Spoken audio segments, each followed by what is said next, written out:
Hi viewers, welcome to my channel. இன்றைக்கி நம்ம சேனலில் வெறும் அரை கப் ரவா வச்சு பால் சேர்த்து செய்யக்கூடிய ஒரு டேஸ்டியான டெசர்ட் ரெசிபி தாங்க பார்க்க போகிறோம்.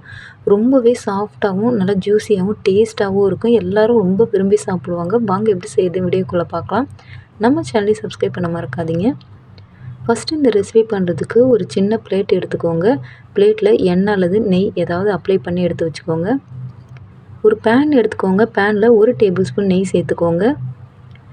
இதோட 1 கப் அளவுக்கு காய்ச்சின பால், காய்ச்சாத பால் எது வேணாலும் சேர்த்துக்கோங்க.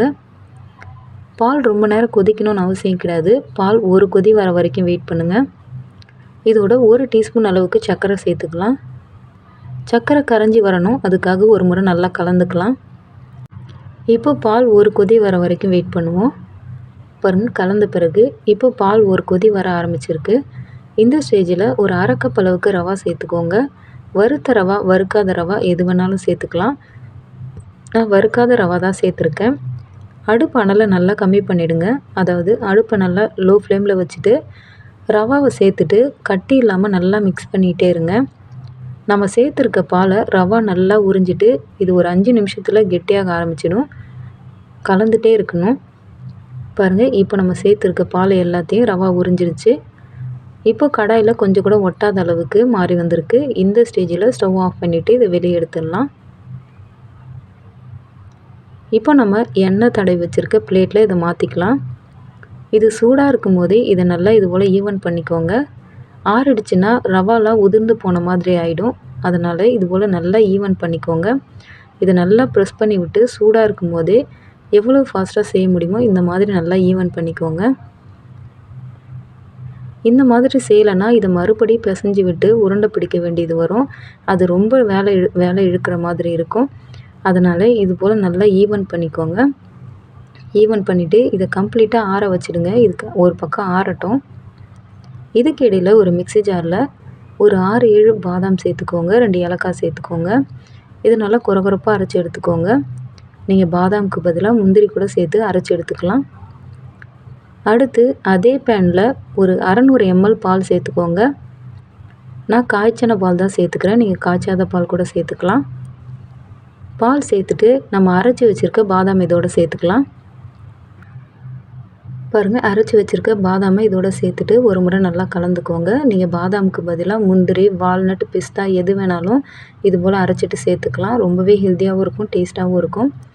இப்போ அடுப்பு அனலை நல்லா கம்மி பண்ணிவிட்டு இதை கொதிக்க வச்சுடுங்க. ஓரளவுக்கு திக்காக மாறி வரட்டும்.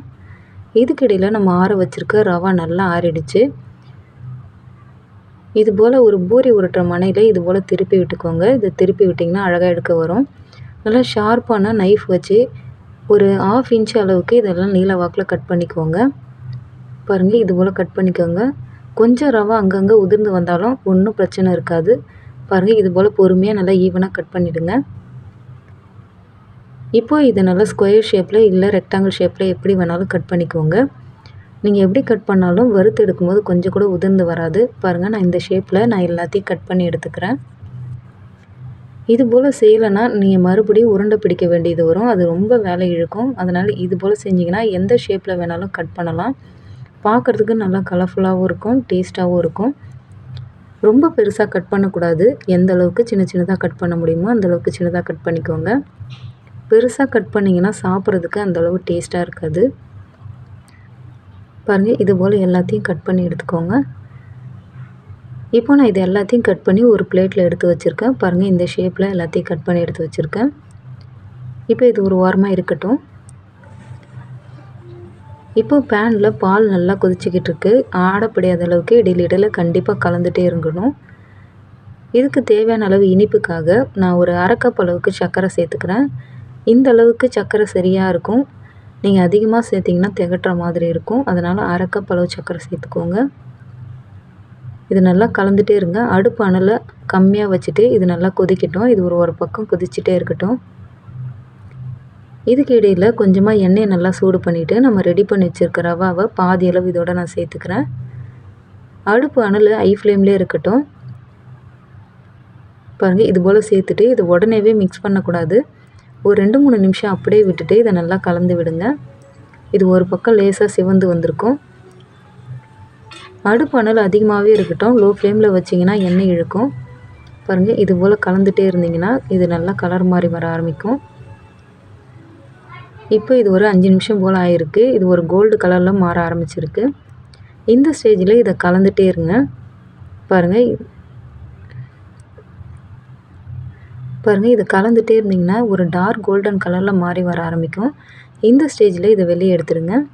இது போல் ஜல்லிக்கரண்டி யூஸ் பண்ணி இதை திருப்பி விட்டுட்டே இருக்கணும். கொஞ்சம் கூட ரவாலாம் உதிர்ந்து வராது. நம்ம ஈஸியான மெத்தடில் இந்த டெசர்ட் ரெசிபி செஞ்சுருக்கோம். பாருங்கள், இது போல் கரண்டி வச்சு இது எல்லாத்தையும் ஒரே டைமில் எடுத்துடலாம். கொஞ்சம் கொஞ்சமாக எடுத்திங்கன்னா மீதி இருக்கிறது எல்லாம் கருகின மாதிரி ஆகிடும். அதனால் ஒரே டைமில் இது போல் எடுத்துடலாம். பாருங்கள், இப்போ பால் லோ ஃப்ளேமில் கொதிச்சிக்கிட்டு இருக்குது. இப்போ சூடாகவே டைரெக்டாக சேர்த்துக்கோங்க. பால்லாம் எதுவும் திரிஞ்சு போகாது. மீதி இருக்கிறதையும் இது போல் நம்ம வறுத்து எடுத்துகிட்டு இதோட சேர்த்துக்கலாம்.